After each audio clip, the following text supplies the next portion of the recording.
তুমি? আমি শিবলি নই। আপনি ইলিয়াস চাচা? হ্যাঁ, কিন্তু তুমি? আমার নাম মানিক। আমি আপনাকে সব খুলে বলছি, কিন্তু এখানে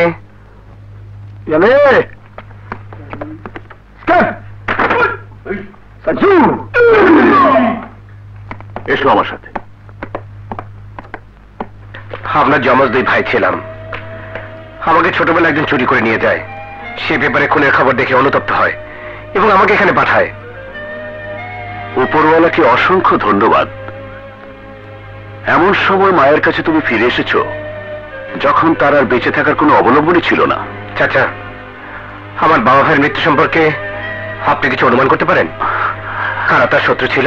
না, তোমার বাবা আমার খুব ঘনিষ্ঠ বন্ধু ছিলেন ঠিকই, কিন্তু আমি তাকে এড়িয়ে চলতাম। কেন? কারণ সে তার নীতি থেকে সরে গিয়েছিল শুধুমাত্র টাকার জন্যে। অন্ধকার জগতের মানুষ হয়ে গিয়েছিল সে। কথাটা কোনোদিনই তোমার মা ভাইকে আমি বলতে পারিনি, কারণ তাদের কাছে সে ছিল ফেরেশতার মতো। শুধু তারাই নয়, সমাজে সবার কাছে সে ছিল এক মহান পুরুষ। অন্য কেউ না জানুক, আমি জানতাম যুগের আসলে কি ছিল। কি করতেন তিনি? স্মাগলিং করত, চোরাই পথে ফেন্সিডিল আমদানি করত। দয়াল বাবা সম্পর্কে আপনি কিছু জানেন? না, তবে তোমার বাবা তার কথা ছাড়া কিছুই করত না। সেই কারণে আমার সন্দেহ হয় সে হয়তো কিছু জানে। আমারও তাই ধারণা, কারণ আমার ফিরে আসাটা যে তিনি খুব সহজভাবে গ্রহণ করতে পারেননি তা আমি তাকে দেখেই বুঝেছিলাম। আর সেদিনের পর থেকে এখন পর্যন্ত সে বাড়ি ফিরেনি। বলো কি?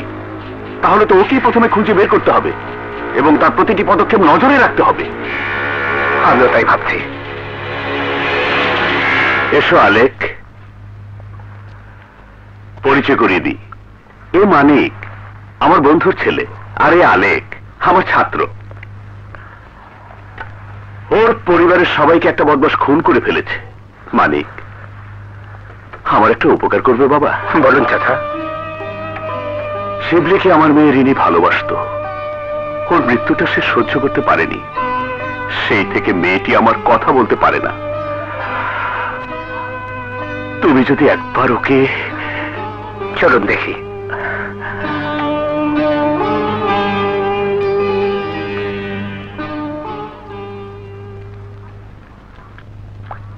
রিনি,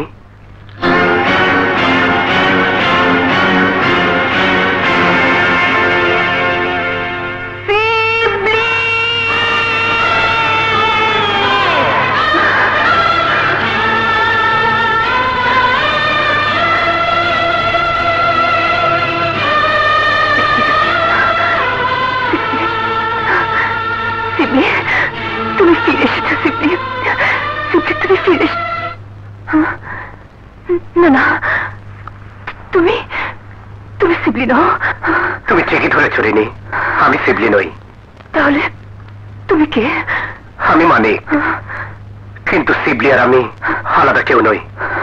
একই ঘরে একই দিনে জন্মেছিলাম। আমরা দু ভাই। আজ আমার ভাই নেই, তার ভালোবাসা তো আছে। সেই ভালোবাসার মানুষটার মুখে আজ আমি কথা ফিরিয়ে আনতে পেরেছি, এটাই আমার সবচেয়ে বড় আনন্দ।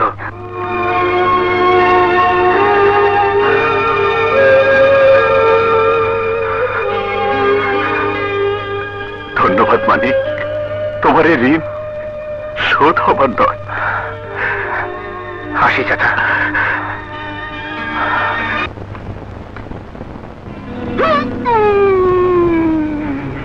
আপনি?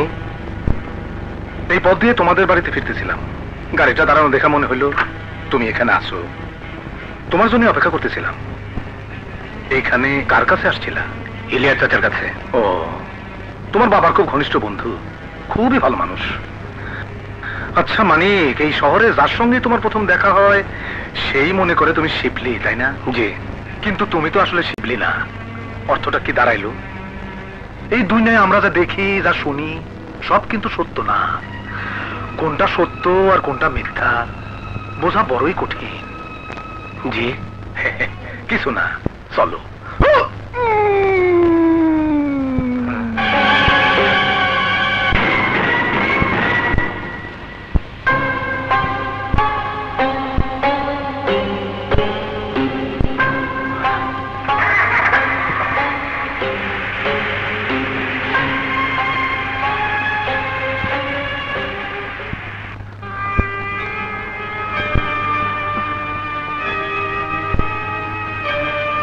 বাবা, তুমি কাঁদছো?